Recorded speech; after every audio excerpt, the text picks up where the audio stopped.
한국 교회는 수십 년 동안 목회자가 극진한 대접을 받아왔습니다.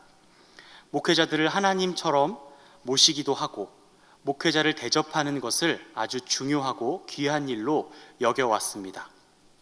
목회자를 대접한다는 것, 교회 지도자들을 대접한다는 것은 정말 중요하고 또 아름다운 일입니다. 그런데 이러한 대접으로 인해 부작용이 없었던 것은 아닙니다. 목회자가 그 대접을 겸손하게 받으면 좋을 텐데 진짜 자신이 하나님이라고 착각하고 교회 일을 자기 마음대로 좌지우지하는 경우도 있었고 또 교회 재정을 마음대로 운영하여 그렇게 문제가 생기는 경우들도 없지 않았던 것이 사실입니다. 이렇게 불미스러운 일들이 있었던 것도 사실이지만 지금은 어떨까요? 시대가 정말 많이 바뀌었습니다. 목회자는 더 이상 존중과 존경의 대상이 아닙니다. 목회자의 위상은 바닥으로 떨어졌고 목회자는 더 이상 존중받지 못하고 존경받지 못하는 것이 지금 한국 교회의 현실인 것 같습니다. 오늘은 이런 시대 상황 속에서 우리가 목회자를 어떻게 대해야 할 것인지, 교회 지도자들을 어떻게 대해야 할 것인지를 생각해 보면서 우리 안에 어떤 마음을 회복해야 하는지 함께 나누며 하나님 말씀을 상고해 보고자 합니다. 제가 말씀을 시작하면서 질문을 하나 드리려고 하는데요. 교회에서 가장 강한 사람이 누굴까요? 교회에서 가장 강한 사람이 누구일까요? 담임 목사님이라고 대답하실 수도 있겠고 장로님들이라고 대답하실 수도 있겠고 여러 가지 대답들이 있는데요. 제가 어느 교회를 가보든 권사님들이 가장 강력하신 것 같아요. 권사님들은 정말 범접할 수 없이 강력한 힘을 가지신 분들인 것 같고요. 권사님들 제외하고 누가 제일 강력한 분들일까요? 사실 권사님들, 제가 우스갯소리를 이야기했지만 권사님들이 교회에서 가장 강력한 분은 아니고요. 정답은 따로 있습니다. 교회에서 가장 강한 분, 가장 약한 분을 나누는 것이 의미가 없지만 굳이 나눠야 한다면 기준이 있는데요. 그것은 바로 말씀입니다. 그런데 이 이야기를 한번 잘 들어보시면요, 좀 저희가 생각하는 것과 조금 반대의 이야기일지 모르겠습니다. 교회에서 가장 강한 힘을 가지고 있는 사람은, 교회에서 가장 강한 사람이 되는 법을 제가 지금 알려드리는 겁니다. 하나님 말씀대로 살지 않는 겁니다. 하나님 말씀대로 살지 않는 사람이 교회에서 가장 강한 사람입니다. 그리고 반대로 교회에서 가장 약한 사람이 되는 방법은 하나님 말씀대로 살고 하나님 말씀대로 교회를 다스리면 교회에서 가장 약한 사람이 될 수 있습니다. 하나님의 말씀이 없는 사람, 하나님의 말씀을 따르지 않는 사람이 교회에서 막 나갈 것 같잖아요. 근데 그런 분들은 명확하고 명료한 기준이 없기 때문에 나름대로 여유도 있어 보이고 웬만한 사람들 다 포용하는 것 같이 느껴지고 되게 마음도 잘 보듬어주고 어떨 때는 소신 있고 정의롭게 보이기까지 합니다. 근데 그렇게 말씀이 없는 사람들, 되게 많은 좋은 성품들을 가지고 있을 수 있는데 한 가지 없는 것이 있습니다. 그것은 바로 공평함입니다. 근데 반대로 하나님의 말씀대로 사는 사람, 하나님의 말씀을 따라 교회를 다스리는 사람은 굉장히 빡빡합니다. 뒤에서 남욕하잖아요. 그럼 공감해주지도 않습니다. 그냥 자리를 쓱 피해버리고 그냥 모른 척하고 쓱 말 돌리고 답답하고 왜 저렇게 공감도 안 해줄까, 왜 마음을 보듬어주지 않을까라는 느낌이 들 수도 있습니다. 그런데 그런 사람에게 한 가지 가지고 있는 것이 있는데 그것이 무엇이냐? 바로 공평함입니다. 조금은 극단적으로 하나님의 말씀대로 사는 사람과 하나님의 말씀 없이 사는 사람을 나누어 봤는데요. 분명한 것은 하나님의 말씀대로 산다는 것, 하나님의 말씀대로 교회를 다스리고 치리한다는 것은 우리를 불편하게 만드는 것입니다. 대학교에서 수업을 듣다 보면 이제 선택을 해서 수업을 듣는 경우들이 있는데요. 그럴 때는 그냥 수업을 생각 없이 듣는 것이 아니라 반드시 그 수업을 들어봤던 친구에게 물어봅니다. 그 수업 어때? 하고 물어보면 친구들마다 의견이 갈립니다. 어떤 친구들은 그 교수님 절대 듣지 마, 다 F만 줘, 절대 듣지 마, 이렇게 말하는 친구가 있는가 하면 어떤 친구는 그 교수님 점수 엄청 잘 줘, 수업도 엄청 재밌어 라고 말해줍니다. 같은 교수님, 같은 수업인데 이렇게 두 가지 의견으로 갈리는 겁니다. 그래서 수업을 들어보고 나중에 알고 보면 그렇게 교수님을 안 좋게 말했던 친구는 자기가 F 받은 친구고요. 교수님에 대해 좋게 말했던 친구는요, 자기가 A 받은 친구입니다. 결국은 자기가 대접받은 대로 그 사람을 판단하는 것이 사람의 마음인 것입니다. 이렇듯 우리가 누군가에 대해 평가할 때는 그 평가는 아주 객관적이지 못하고 주관적이고 감정적이고 아주 불공평합니다. 우리는 그 사실을 인정해야 합니다. 그래서 특히 말씀대로 교회를 다스리는 지도자는 그 지도자의 공평함 때문에, 그 말씀대로 교회를 다스리는 그 성품과 그 행위 때문에 비난을 면하기가 어렵습니다. 그래서 교회에서 가장 약한 사람은 말씀대로 교회를 다스리고 치리하는 교회의 지도자들입니다.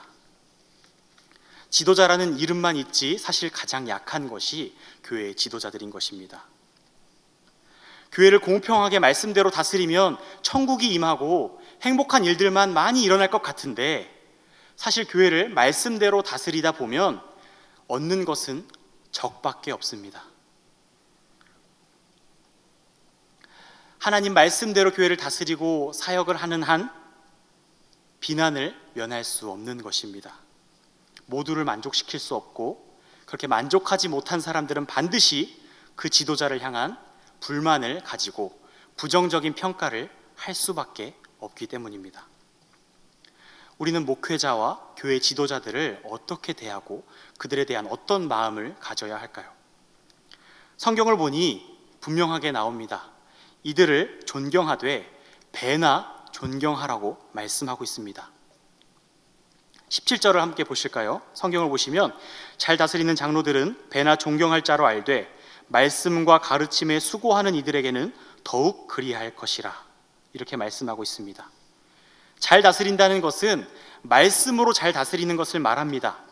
그리고 말씀과 가르침에 수고하는 이들은 설교를 통해 하나님 말씀 전하고 복음을 전하고 말씀을 선포하는 이들을 말합니다. 성경은 이들을 배나 존경할 사람으로 알라고 말씀합니다. 그렇다면 존경한다는 것은 무엇일까요? 이 존경한다는 것에 대해서 두 가지 예를 들고 있는데요. 하나는 이런 예입니다. 일하는 소의 입에 망을 씌우지 말라, 이 비유로 이 존경을 하라고 표현하고 있는데요. 일하는 소의 입에 망을 씌우지 말라는 것은 소가 열심히 이 곡식을 떠는 일을 하고 있을 때 그 입에 입마개를 채우지 말라는 겁니다. 그때 무슨 일이 일어나냐면요, 소가 곡식을 떨 때 바닥에 곡식 가루들, 곡식 알갱이들이 막 떨어지게 됩니다. 그때 소가 그것을 주워 먹으면서 일을 하는데 그것을 막지 말라는 겁니다. 소가 일하는 그 현장에서 떨어지는 그 곡식들을 누릴 수 있도록 내버려 두라는 것입니다. 목회자들, 교회 지도자들도 마찬가지입니다. 교회 현장, 교회 사역의 현장에서 많은 유익을 누리고 생활의 유익을 누리고 많은 것들을 얻을 수 있도록 내버려 두라는 것입니다. 두 번째는 일꾼이 삭슬 받는 것이 마땅하다라는 예로 이 교역자들과 목회자들과 교회 지도자들을 존중하라는 말씀을 예로 들고 있는데, 일꾼이 어떤 일터에 가서 일을 하고 그 일터에서 삭슬 받는 것은 너무나 당연한 일입니다. 일꾼이 그 일터에 가서 일을 하고 다른 곳에 가서 그 임금을 받지 않습니다. 목회자들도 마찬가지입니다. 교회 지도자들도 마찬가지입니다. 말씀 사역을 하고 복음을 전하고 복음 사역을 하는 그곳에서 생활의 유익을 얻고 생활할 수 있도록 격려를 얻고 그곳에서 생활을 할 수 있는 넉넉한 보수를 얻을 수 있도록 하라는 것이 오늘의 말씀입니다. 그냥 시원하게 말씀드리면요, 사례비 잘 챙겨주고 생활할 수 있도록 책임지라는 것입니다. 더 나아가서요, 제가 이유를 나중에 설명드릴 겁니다. 더 나아가서요, 장로에 대한 고발은 두세 증인이 없으면 받지 말라고 말씀합니다. 여기서 장로는 앞에서 말한 교회 지도자들, 말씀을 맡아서 가르치는 사람들을 의미합니다. 장로들을 고발할 일이 있을 수 있습니다. 그럴 때 두세 증인이 없으면 하지 말라는 겁니다. 이 말씀은 두세 증인 꼭 모아와서 고발하라는 말씀이 아니라 웬만하면 고발하지 말고 고발하는 것을 어렵게 만드는 겁니다. 고발하지 마라. 목회자들, 교역자들, 교회 지도자들 함부로 고발하거나 어렵게 만들지 말라는 말씀인 겁니다. 교회 지도자들 잘못할 수 있고 연약하고 넘어질 수 있습니다. 하지만 그렇다고 해서 쉽게 고발하고 그들을 어렵게 만들고 넘어뜨리지 말라는 것입니다. 그 이유는 그 교회 지도자들이 하나님의 말씀을 따라 교회를 치리하고 다스리는 역할을 맡고 있기 때문입니다. 그렇기 때문에 수많은 사람들의 비난과 공격의 대상이 될 수 있고, 그 치리하는 과정 가운데서 혜택을 받은 사람도 있을 수 있지만 혜택을 받지 못한 사람들, 그 공평한 치리 가운데 좀 불리한 영향을 받은 사람들은 이 교역자나 교회 지도자들에 대해서 불만을 가질 수 있기 때문에 함부로 그들을 고발할 수 없도록 만든 것입니다. 수많은 사람들, 대부분의 성도님들과 좋은 관계, 은혜로운 관계를 유지하고 지낸다고 하더라도 극소수의 몇 명의 부정적인 마음을 가진 사람들이 이 교회 지도자들을 어렵게 만들 수 있는 겁니다. 그래서 교회는 그들로부터 이 목회자들을, 또 교회 지도자들을 보호해야 할 의무가 있고 그것을 규정해야 합니다. 이 바울은 이 일에 대해서 엄히 명령합니다. 21절을 보시면 하나님과 그리스도 예수와 택하심을 받은 천사들 앞에서 내가 엄히 명하노니 너는 편견이 없이 이것들을 지켜 아무 일도 불공평하게 하지 말며 라고 말씀하고 있습니다. 편견 그리고 불공평함, 이것들이 우리 가운데 없어야 한다는 것입니다. 편견이라는 것은 우리의 생각의 치우침인데 우리 생각은 다 치우쳐 있습니다.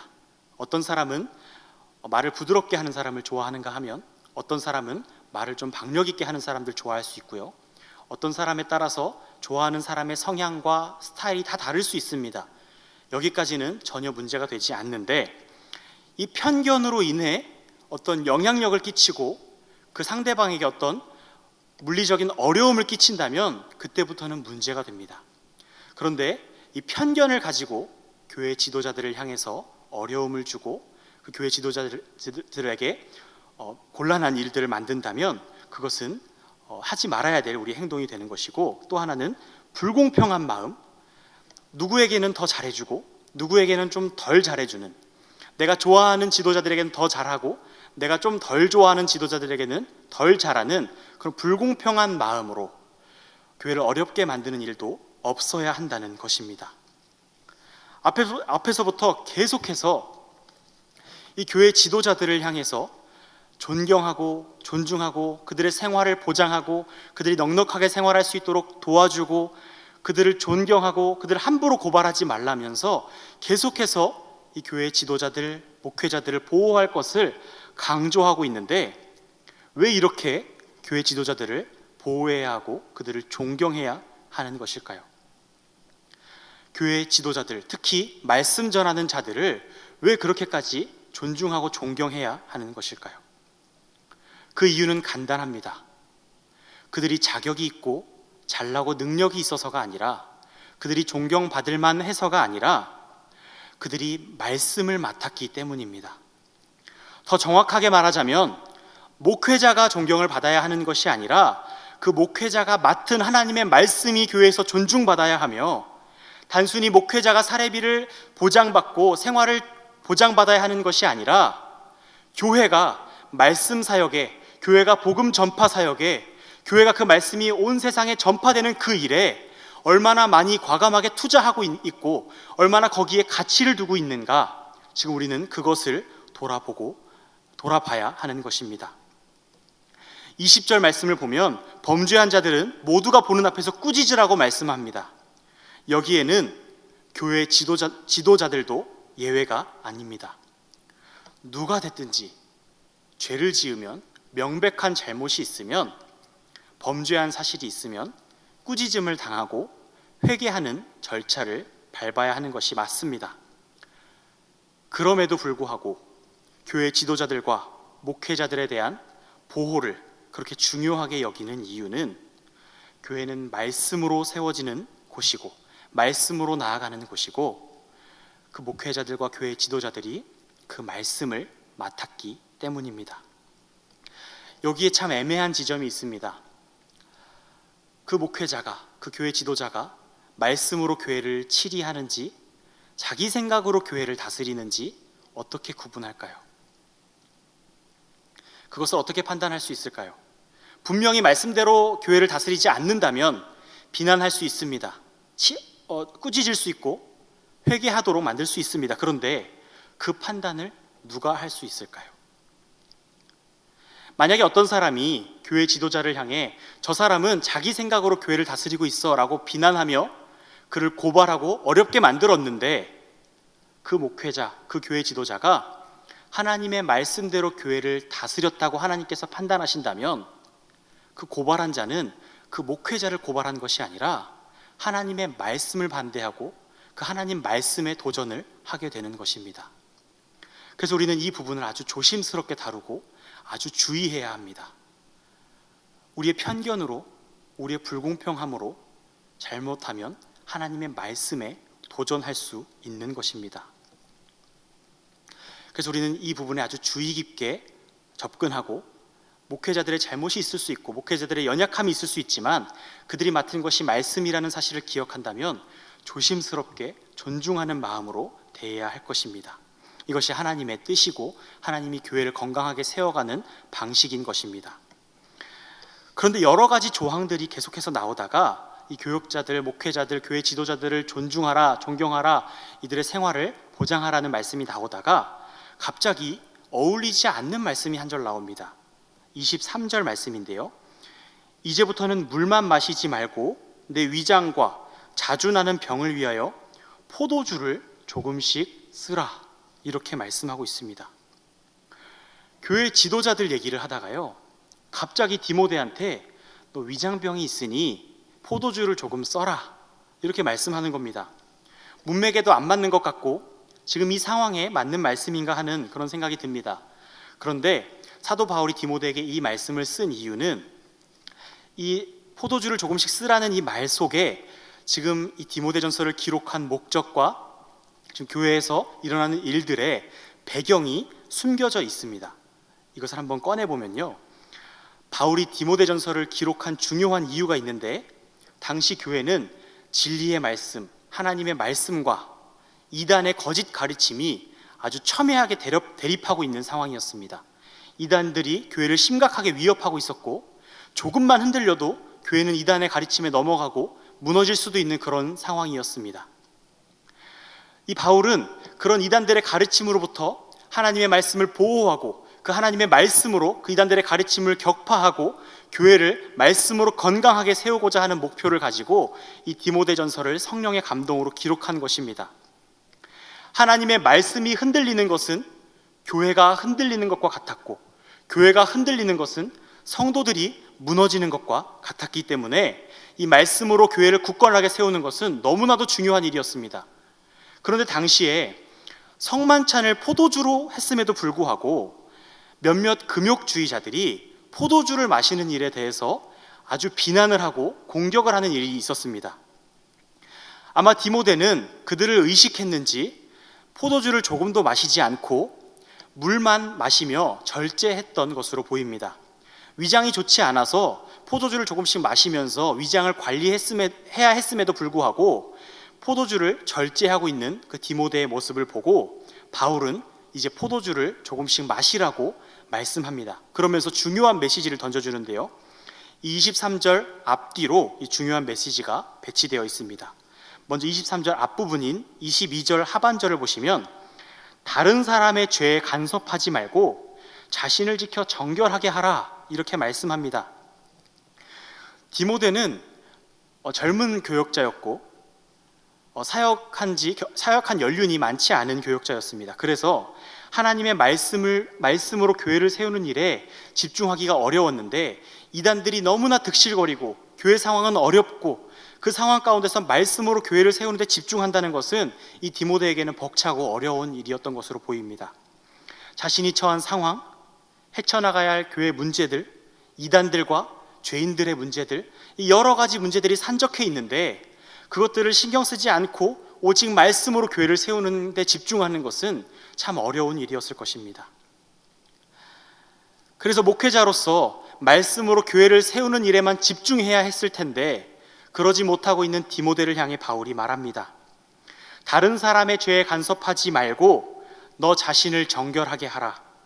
이 말씀의 의미는 하나님 앞에서 자신을 살피고 계속해서 말씀으로 교회를 세우는 일에만 전념하라는 것입니다. 이단들의 시비가 있을 것이고 말씀대로 교회를 치리할 때 수많은 사람들이 디모데를 비난하고 그 말씀대로 교회를 치리했을 때 이단들이 그 디모데를 향해 얼마나 많은 공격을 가하겠습니까?